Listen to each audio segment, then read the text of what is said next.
If you're investing into crypto right now, you're probably wondering, what the fuck did I just get myself into? Because Bitcoin is down 12.5% over the past week, and Bitcoin is not no random asset. It has a multi-trillion-dollar market cap, and when you compare it to some of the largest companies in the world, I believe it comes out number 4. Ethereum is down 20% over the last week. XRP down 17.5%. So on and so forth down the ladder. The market is getting crushed. And I want to start off by saying, if you are fearful right now, if you are worried about your portfolio, that's completely okay. Most people in this market are. Matter of fact, most people in this market are going to make rash decisions and sell out and contribute to the reason why the market is actually down. But let me tell you a little bit about why I think the market is down, where we are headed, and I'm going to be completely honest and logical with you, so strap in. First off, the government shutdown that we are currently in is set to be the longest ever after the latest Senate votes. This is breaking news right here, okay? Second off, related to the government shutdown, there are 730,000 federal employees that are working right now without pay. Now, if you don't already know this, federal employees do not get paid a lot of money. They are not working in the private sector for JP Morgan. They are getting pennies already. They do not have savings to rely on, therefore meaning they are having to take out loans and they are having to ultimately cut down their expenses, which leads to two different things. The first being that the Federal Reserve has printed $125 billion in 5 days. Why? Because they have to give the money to the banks, because all of a sudden these people are drawing from what little savings they have left, and then of course having to take out loans directly from banks as well, meaning that it is squeezing the liquidity of the banks. Because if you don't already know, when you put $1 in the bank, 80 cents of it roughly is going to be lent out, if not more. They're going to lend it out to people taking out mortgages. They're going to lend it out to people taking out personal loans. They're going to use it to pay their operations.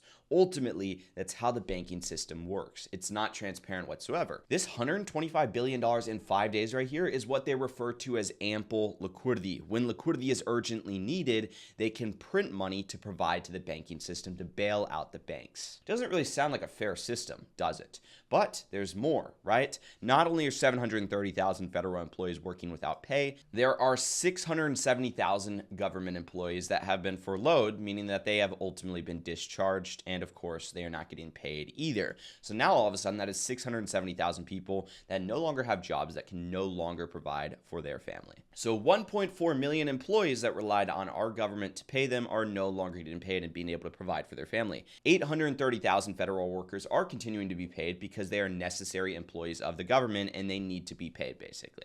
And of course, there's absolute chaos at the airports. I flew about 2.5 weeks ago, and again, that is 2.5 weeks ago when these things were just getting ramped up. It was still chaos. I cannot imagine what it's like right now. And it doesn't matter whether you're a Republican or a Democrat or who said what, basically. It matters that the government is shut down, and ultimately that has a broader effect on the overall economy. The economy is going to continue to tank because more money is being printed, and on top of more money being printed, there's also not enough money going into the hands of people, meaning that they can't actually support the economy and spend as much money. And ultimately, all of that comes back to the crypto space. And while we're on the topic of the crypto space, let's dive a little bit into an industry called DeFi, which is ultimately decentralized finance, where you can put your crypto to work, earn income on your assets, stuff like that. A DeFi protocol known as Balancer, one of the largest exchanges where you could trade on the primary markets with low fees, was hit by a $128 million hack. Now, in my opinion, Balancer was already on the decline. However, when you look at this, it went from a TVL, otherwise meaning overall money in the protocol, being at $840 million to now $318 million.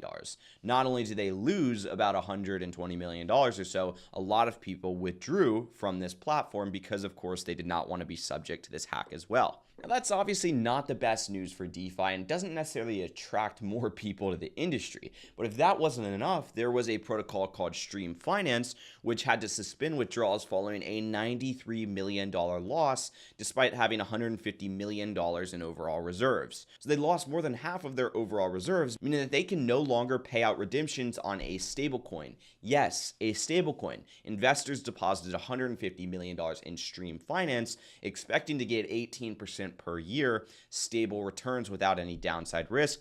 Guess what? They are now subject to a overall $93 million loss, meaning that more than 50% of their position has been lost. Once again, not exactly the best news for DeFi. Doesn't necessarily attract people into this industry.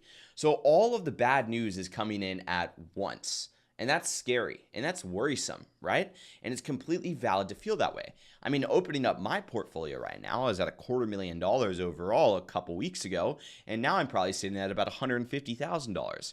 Right here, I had some 6x longs on Bitcoin and a 3x long over on Ethereum. First off, my Bitcoin long is down 76%. Now, this was a risk it all or make it all position for me. Now, this was a position where I was willing to lose it all. It's a long-term position. It was capital I was willing to lose, basically. My upside was potentially 3x of the overall loss because I was planning on holding this out throughout the entire bear market. But seeing a nearly $14,000 loss on the screen right here worries me. Seeing a $1,600 loss right over here on Ethereum, which is 55%, worries me, right? It is okay to be worried because if you're not worried, you are naive at the end of the day. However, to segue it back into the main allocations within my portfolio, I had at one point $105,000 on Aave that I was supplying. And then I had $35,000 that I was borrowing. Did I get liquidated? Absolutely not. I currently have a loan to value of 40%. Keep in mind, liquidation is at 78%. So basically, these assets would have to go down another 45% or so for me to get liquidated, which I am not expecting. On top of that, my liquidity positions, do they have a ton of divergence loss? Are they out of range? Well, they definitely got hit from the price. This Sol Render down 3,300, ETH Tau down 300, and ETH Hype down 1,600. There's no denying that. But guess what? All of them are still outperforming the market. Meaning that over here, I have $235 more than if I held Sol and Render. Over here, I have $46 more than if I held Ethereum and Tau. Over here, I have $424 more than if I held Ethereum and Hype. So ultimately, these are doing exactly what they should be doing, which is accumulating more of these assets. Because guess what's going to happen? As the market continues to fall, which I am expecting to fall a couple more percentage points, guess what? That's more volume, more fees for me. More fees in my pocket, and my strategy continuing to outperform HODL means more assets for me, more Ethereums for me, more Taus, more Renders, more Hypes for me in my wallet. And then guess what? When we're at our break-even prices, the price that these positions were entered at, I have more assets than what I started with, and we're at break-even prices, which means I actually have a profit at my break-even price, which guess what that does? That lowers my risk over time because it lowers my break-even price over time and ultimately puts me at an actual profit at my break-even price. And all of this is done by having a strategy in my portfolio. I'll show you where the money's at. I got lucky with Balancer by not having any allocation there, but guess what? I had roughly $5,000 over on XUSD on Stream Protocol. I'm not expecting to see that $5,000 anymore. Yes, my withdrawal has been queued, but ultimately they put out a post saying they are not paying out pending withdrawals because legal is handling it, which ultimately they're going to rack up millions of dollars in legal fees, take that all for themselves, and then pay out pennies on the dollar for this. But when I first got in this industry, it wasn't like that. When I first got in this industry, I lost about 40% of my portfolio to Terra Luna's UST on Anchor Protocol. That was $30,000 plus because I didn't have diversification in my portfolio because I didn't have a strategy. Now over on Aave, I previously got liquidated during times like these for positions of $5,000 to $10,000 or so. Guess what? I didn't have a strategy. I was borrowing too much. I was not being capital efficient, and I was not being capital aware in that matter as to what was happening in the markets. So again, if you're not worried, you are naive. This time around, I didn't get liquidated. The reason why is because I was safe with my overall leverage that I was taking out on Aave. Over on Drift, I did not get liquidated. I am down a hefty amount.